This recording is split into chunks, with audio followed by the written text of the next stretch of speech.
بسم اللہ الرحمن الرحیم۔ قسط نمبر 823 آداب مشورہ، قصہ 30 نمبری کا حضرت جی کی مجلس شورا۔ میواتی محترم ہیں، دعوتی کام اور اس کا اسلوب الحمدللہ الحمدللہ وحدہ والصلاة والسلام علی من لا نبی بعدہ۔ مشورے کی حقیقت۔ لفظ مشورہ اور لفظ شورا عربی زبان میں شرکت الاصل شورا سے ماخوذ ہے، جس کا معنی چھتے میں سے شہد نکالنے کے ہے۔ گویا کہ مجلس شورا بمنزلہ شہد کے چھتے کے ہے، جس سے مقصود ایسی عمدہ رائے کا معلوم کرنا ہے جو عمدگی اور شیرینی میں شہد کی مانند ہو، اور جس طرح شہد شفائے امراض کا کام دیتا ہے، اسی طرح عمدہ رائے بھی مشکلات اور مہلکات میں شفا کا کام دے، اور ندامت اور حسرت اور پریشانی اور پشیمانی سے عافیت دے۔ حدیث میں ہے، مشورہ ندامت سے محفوظ ایک قلعہ ہے اور ملامت سے امن ہے۔ فائدہ۔ مشورے کا فائدہ یہ ہے کہ صحیح مشورے سے مسئلے کے تمام پہلو روشن ہو جائیں گے، اور اطراف و جوانب کی چھوٹی اور بڑی چیزیں بھی نمودار ہو جائے گی۔ مجلس مشاورت میں مختلف صلاحیتوں کے حامل ساتھی ہوتے ہیں، کوئی ذی رائے اور ہوشیار زیادہ ہوگا اور کوئی صاحب تدبیر اور تجربے کار زیادہ ہوگا۔ کوئی شخص کتنا ہی عاقل اور ہوشیار کیوں نہ ہو، مگر میدان کارزار کا تجربے کار نہ ہو تو کسی بھی مہم میں تنہا اس کا مشورہ ناتمام ہوگا۔ بہتر یہ ہوگا کہ عقل اور تجربہ دونوں ہی سے مشورہ کر کے مہم شروع کی جائے۔ بقول رائے مثل تاریک شب کے ہیں، جس کے اطراف تاریکی اور اندھیرا ہے، اور وہ بغیر صبح کی روشنی کے زائل نہیں ہو سکتا۔ پس لوگوں کی رائوں کے چراغوں کی روشنیوں کو اپنی رائے کی چراغ کی روشنی کے ساتھ نکالے، تاکہ تیرے چراغ کی روشنی بڑھ جائے۔ فائدہ۔ مطلب یہ کہ ایک چراغ کی روشنی کم ہوتی ہے اور بہت سے چراغ مل کر روشنی خوب ہو جاتی ہے، اور کوئی چیز تاریکی اور اشتباہ میں نہیں رہنے پاتی۔ بہت سے چراغوں کی روشنی تیز تبھی ہوگی اور وہ دور تک پہنچے گی، مگر شرط یہ ہے کہ عقل کے چراغ کو اخلاص اور تقوی اور امانت اور دیانت کے تیل سے روشن کیا جائے۔ لیکن اگر خدا نخواستہ کسی چراغ میں خود غرضی اور حسد اور پارٹی بندی کا کوئی قطرہ بھی شامل ہو گیا تو اس چراغ میں سے سوائے دھوئیں کے اور کیا نمودار ہوگا، اور دھوئیں کی تاریکی کے علاوہ اس کی بدبو علیحدہ تکلیف دہ ہوگی۔ کسی اللہ والے نے کہا، عاقل کا فرض یہ ہے کہ اپنی رائے کے ساتھ اور عقلاء کی رائے کو بھی ملا لے، اور اپنی عقل کے ساتھ حکماء کی عقلوں کو جمع کر لے، کیونکہ تنہا رائے بسا اوقات لغزش کھاتی ہے، اور تنہا عقل بسا اوقات گمراہ ہوتی ہے۔ اور حکمت کے موتیوں میں سے ایک موتی یہ ہے کہ مشورہ تیرے لیے راحت ہے اور دوسرے پر بوجھ۔ کسی حکیم اور دانا کا قول ہے، ہر چیز محتاج عقل ہے اور عقل محتاج ہے تجربوں کی۔ اس وجہ سے کہا گیا کہ زمانے کے تجربے پوشیدہ چیزوں کے پردے اٹھا دیتے ہیں، یعنی مشورہ اسی وقت سودمند ہوگا جب عقل کے ساتھ تجربہ بھی ہو۔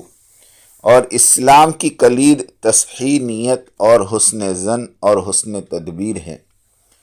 جس جماعت یا جن حکمرانوں اور سیاستدانوں میں للہیت، حسن ظن اور حسن تدبیر نہیں، وہ قوم کے بھیڑیوں سے کم نہیں۔ اپنی کرسی کی خاطر کروڑوں عوام کے مستقبل تباہ اور برباد کر کے چھوڑ دیتے ہیں۔ یہی وجہ ہے کہ ان کی مجلس مشاورت اللہ کی نصرت اور تائید سے محروم ہوتی ہے، نہ ان کا دین معتبر ہوتا ہے اور نہ ایمان۔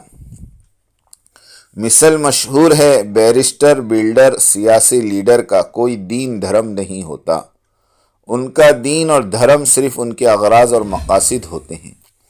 کبھی جائز کو ناجائز قرار دیتے ہیں تو کبھی ناجائز کو جائز قرار دیتے ہیں، جھوٹ کو سچ، سچ کو جھوٹ، 1000 میں 1% بھی صحیح بیرسٹر، بلڈر اور سیاسی لیڈر ملنا مشکل ہے۔ سب کی زندگیوں کا جائزہ لے لیجئے۔ قصہ 30 نمبری کا۔ رائے مرکز سے منسلک پرانوں نے جب دیکھا کہ مرکز نظام الدین کے تحت دعوتی کام زور و شور سے ملک بھر میں چل رہا ہے اور کام کو لے کر چلنے والے سیدھے سادے لوگ ہیں، اور انہوں نے آپسی اتحاد اور اطاعت کے ساتھ ملک بھر میں وہ دعوتی ماحول پیدا کر دیا جو گزشتہ 70 سالہ تاریخ میں نہیں بن سکا۔ اب شیطان نے ان گنتی کے پرانوں کے دل پر وحی نازل کی کہ تم لوگ اس دعوتی کام پر قبضہ کر لو، تم مالدار ہو، پرانے ہو، اثر و رسوخ والے ہو، اور ان کے اس کھیل و تماشے کو سر انجام دینے کے لیے مرکز نظام الدین کے ایک مفتی صاحب کا انتخاب کیا کہ وہ نیپال میں اس 30 آدمیوں کے منحوس ٹولے کو جمع کریں گے۔ یہی نہیں بلکہ ان 30 آدمیوں کے ایئر ٹکٹ اور جملے اخراجات بھی برداشت کریں گے، اور اس نامراد دجالی گروپ کو ملک کے دعوتی کام کی باغ ڈور بھی عطا کی جائے گی، اور اس طرح عمارت کے ساتھ جڑے ہوئے ساتھیوں میں ایک دوسرا نیا فتنہ خبیثہ کھڑا کر کے دعوتی کام کو ملک بھر میں ابھرنے سے روکا جائے گا۔ یہ ایک اسلام دشمنوں کی گہری سازش ہے۔ تھوڑی دنوں بعد اسی طرح کسی دوسرے ملک کو نشانہ بنایا جائے گا اور وہاں بھی 30 نمبر کا منحوس گروپ تیار کیا جائے گا۔ لا حول ولا قوت الا باللہ۔ تبلیغ والو، ہوش کے ناخن لو، تمہیں نیپال جانے کی ہرگز کوئی ضرورت نہیں۔ حضرت کی مجلس شورا۔ مرکز نظام الدین میں مشورے کے لیے اس قدر زیادہ امور ہوتے ہیں کہ بزرگوں کے پاس ان امور پر سیر حاصل مشورہ کرنے کے لیے وقت کم پڑتا ہے۔ روز مرہ کے امور پر تفصیلی مشورہ ہو جاتا ہے، باقی دوسرے امور مثلا کسی ملک کی شورا بنانا ہے یا امیر طے کرنا ہے وغیرہ وغیرہ باتوں کو مفتی صاحب جیسے آدمی حضرت جی کے سامنے اطلاعاً رکھ دیتے ہیں۔ ایسی باتوں پر باقاعدہ مشورہ نہیں کیا جاتا۔ حضرت کی طرف سے نہ ہاں میں جواب ملتا ہے اور نہ میں اب مفتی صاحب یہ بات چلا دیتے ہیں کہ حضرت کے سامنے یہ 30 آدمیوں کی شورا والی بات رکھ دی ہے اور حضرت جی نے نہ نہیں کہا۔ اس چالاکی سے یہ اپنی بات چلا دیتے ہیں۔ ملک کے کام کو لے کر چلنے والوں کا فرض ہے کہ 30 آدمیوں کی شورا کی بابت تفصیلی خط لکھ کر حضرت جی دامت و برکاتہم کو ای میل کریں، اور پھر حضرت جی باقاعدہ اس بات پر مشورہ کریں گے اور پھر جو حکم دے اس پر عمل کیا جائے۔ درمیانی زید بکر کی بات ہرگز نہ مانی جائے۔ ہم مفتی صاحب کو قسم دے کر پوچھتے ہیں کہ کیا حضرت جی نے اس 30 آدمی کی شورا کے بارے میں باقاعدہ مشورہ فرمایا، اور کیا صریح لفظوں میں فرمایا کہ اس طرح سے نیپال جایا جائے؟ ہم مفتی صاحب سے وضاحت چاہتے ہیں۔ دین کا فائدہ پیش نظر رہے۔ داعی اللہ ہمیشہ اپنی فکر اور نظر دین کی افادیت پر رکھتا ہے۔ اس سے یہی فکر سوار رہتی ہے کہ لوگ زیادہ سے زیادہ دین اور دین کی محنت کی طرف متوجہ ہوں اور ہدایت عام ہو جائے۔ اس مقصد کی تکمیل کے لیے وہ اپنا آرام اور چین اور سکون، اپنی دنیا اور اس کی لذتیں سب کچھ داؤ پر لگا دیتا ہے۔ ہر قسم کی قربانی دینے تیار ہو جاتا ہے۔ کمائی کے لیے وقت نہیں ملتا۔ مال کی قربانی، مال نہ ہونے کی وجہ سے آسائش و آرائش کی قربانی، دنیا دنی نہ ہونے سے سوسائٹی اور خاندانوں کی نگاہ میں عزت اور جاہ کی قربانی، اگر مقروض ہو تو وقت پر قرض کی ادائیگی نہ کر پانے سے قرض خواہوں کے سامنے عزت نفسی کی قربانی، یعنی قدم قدم پر قربانی۔ انبیاء علیہم السلام اور حضرات صحابہ کی یہی داستان زندگی ہے۔ خود ہمارے نبی صلی اللہ علیہ وسلم یہودیوں کے مقروض ہوتے تھے۔ جب یہودی قرض وصول کرنے آتے تو بلال رضی اللہ تعالیٰ عنہ کھڑے ہو کر بات کرتے اور حضور صلی اللہ علیہ وسلم کو چھپا دیتے تھے تاکہ آپ کی بے اکرامی نہ ہو۔ انسان ایک وقت میں دنیا اور دین دونوں کو نہیں چمکا سکتا۔ ایک میں ترقی کرے گا تو دوسری تنزلی کی شکار ہوگی، اس لیے کہ ایک قالب ہے، ایک جان ہے، ایک وقت ہے۔ حضرت جی مولانا الیاس صاحب رحمۃ اللہ علیہ نے اپنے باغات اور جائیدادیں فروخت کر کر کے دین اور دعوت دین کو چمکا دیا۔ شروع میں مکتب پھیلانے اور مکتبوں پر اساتذہ کا تقرر کیا، ان پر اپنا مال لٹایا، نتیجہ کچھ خاص نہیں نکلا، روتے رہے، گڑ گڑاتے رہے۔ آخر کار اللہ تعالیٰ نے دعوت و تبلیغ والی لائن ذہن میں ڈالی۔ میواتیوں سے کہتے کہ دن بھر میرے پاس رہ کر کلمہ نماز سیکھو، دن بھر کی جو مزدوری کماتے ہو وہ مجھ سے لے لو۔ خلاصہ یہ کہ جیب کے مال کو اللہ کے غیبی وعدے پر لٹا دینا، یہ تو بڑے جگر کا کام ہے۔ نتیجہ یہ نکلا کہ جائیدادیں تو گئی لیکن دین چمک گیا اور ساری دنیا میں دعوتی کام پھیل گیا۔ ویسے بھی کوئی آدمی اپنی جائیدادیں قبر میں ساتھ تو نہیں لے کر جا سکتا۔ دین کی محنت کی مشغولیت کی وجہ سے دنیا کی محنت کے لیے وقت نہیں رہتا، کمائی بند ہو جاتی ہے، روز مرہ کی ضرورتیں بھی مشکل سے پوری ہوتی ہیں، لیکن اندر میں ایمانی کیفیت اور ایمانی مایا بنتی چلی جاتی ہے۔ عمل کے اندر بچے کا بننا، دنیا میں ایسی عورت ڈھونڈنے سے بھی نہیں ملے گی جس کی ماہواری بھی جاری ہو اور حمل میں بچہ بھی بنتا رہے۔ یہی معاملہ ایمان کی حقیقت کے حصول کا ہے کہ کمائی پر اثر بھی نہ پڑے اور ایمان بھی بن رہا ہو، ایسا ممکن نہیں۔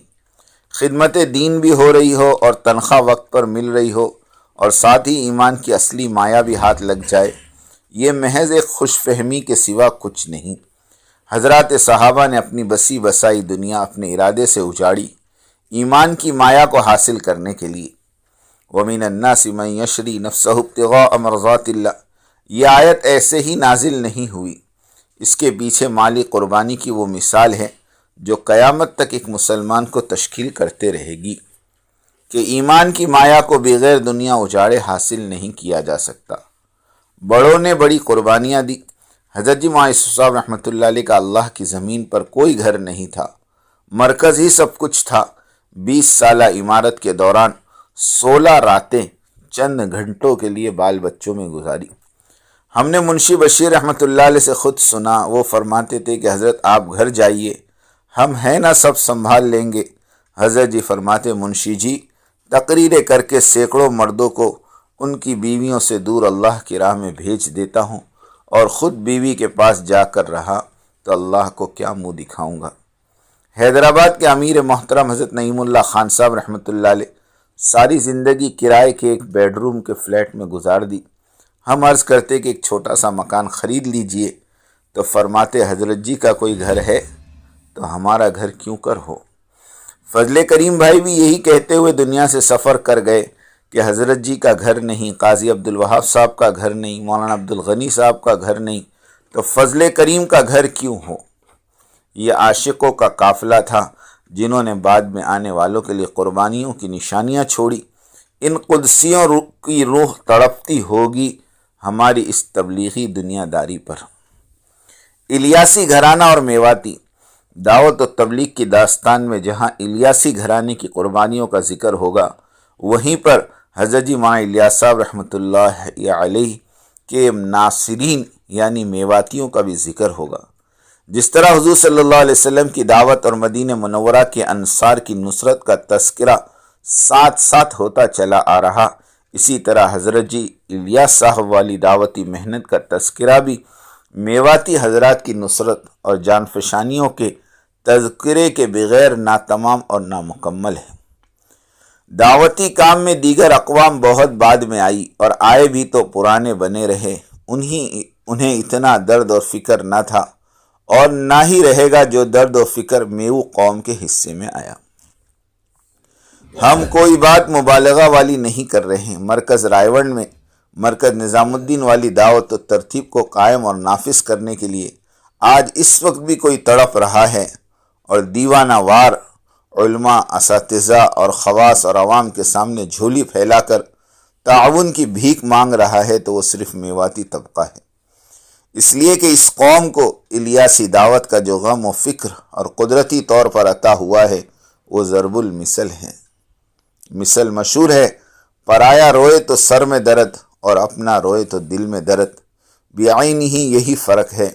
غیر میواتی اقوام رائے کی تبلیغی تباہ حالی پر آنسو تو بہا سکیں گے، مگر خون اور پسینہ بہانے کا شرف تو صرف میواتیوں ہی کے نصیب میں آئے گا۔ اس لیے کہ یہ میو قوم اپنی بربادی تو برداشت کر سکتی ہے، مگر تبلیغ کی ذب و حالی اور بربادی کو کسی طرح برداشت نہیں کر سکتی۔ تبلیغ پر مر مٹنا ان کے خون میں ہے۔ تنبیہ، عزت اور جاہ کے بھوکوں نے حضرت جی کی طرف منسوب کر کے ایک روایت چلا دی کہ حضرت نے فرمایا میواتیوں پر بھروسہ نہ کرو۔ اس جھوٹی روایت کو تیسمار گروپ بہت پھیلاتا ہے۔